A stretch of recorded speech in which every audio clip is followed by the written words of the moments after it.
Now let's review today's trading activities at the Nigerian Stock Exchange, where the all-share index has been taking a nosedive this week. Earlier on, the index was 0.11% lower at about midday. Well, Channel's business correspondent Temple Ashaju is live at the gallery of the trading floor to give us updates. Temple, tell us how are equities performing at the stock exchange at this time?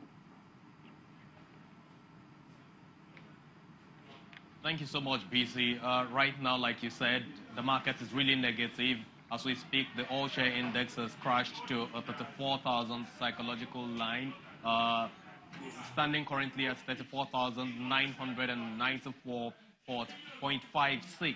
And of course, the volume of what has been traded so far in the last few minutes was 167.68 million units of shares.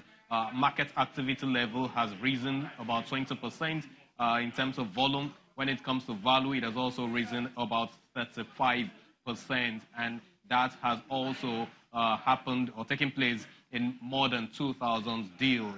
In terms of the market movers, you have the likes of Air Service, the likes of Skybank, UBA, and O&O currently in the negative territory. But when you look at the positive side of things, you've got Beggar Paints, the likes of Custodian Insurance, as well as Equity Assurance, some of those insurance companies that basically moved up the insurance sector in the last trading session. We currently have the banking sector as the worst hit by 0.35%, and UBA is one of the most actively traded by 24 million units of shares now traded off UBA. And then you have the consumer goods sector as well as the industrial goods sector. Industrial goods sector is currently looking positive, but when you look at the consumer goods sector, it's following the trends that we saw yesterday at the market's close. And there are a couple of things responsible for this decline that we're seeing.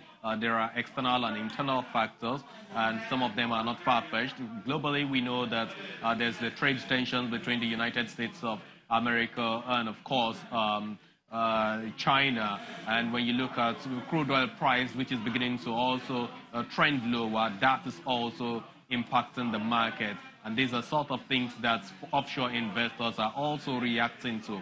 Internally, you've got the Q2 GDP data, which is also full of uncertainty. If that goes lower, we're probably going to see the central bank increasing, the interest rate or leaving it at the level that it is, which is MPR for 14%.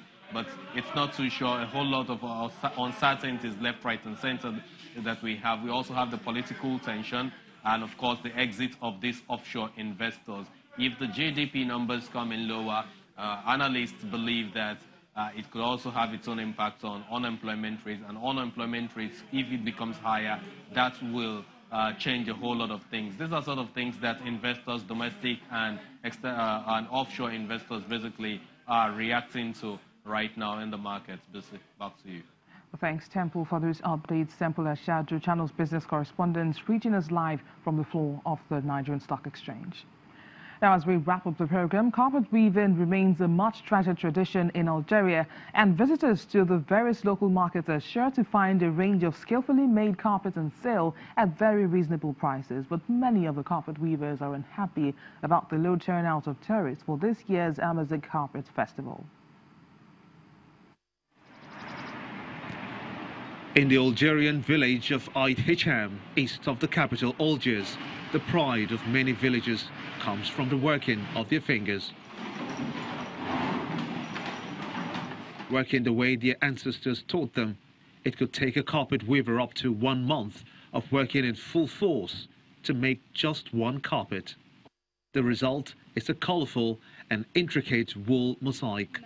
But the women who were handed down the craft from their mothers and grandmothers are afraid that they will not be able to pass on the art to younger women. I learned this craft at home from my mother and grandmother, who both worked in this before. Today, I depend on this work to support my family and provide for my children. I left the job for some time, at some stage of motherhood, but I returned to it once my children grew older. After weeks of toiling and weaving, a carpet could sell for no more than 50,000 Algerian dinars. Once the cost of the expensive wool is subtracted, the women are not left with much to take home. The wool is both expensive and short in supply, adding to the challenges the traditional crafts face.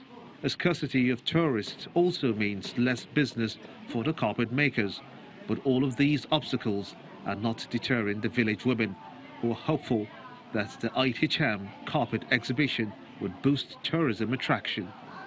Organized by a women's association that promotes the traditional carpet weaving, the 11th edition of the exhibition attracts visitors who came to show support to struggling crafts.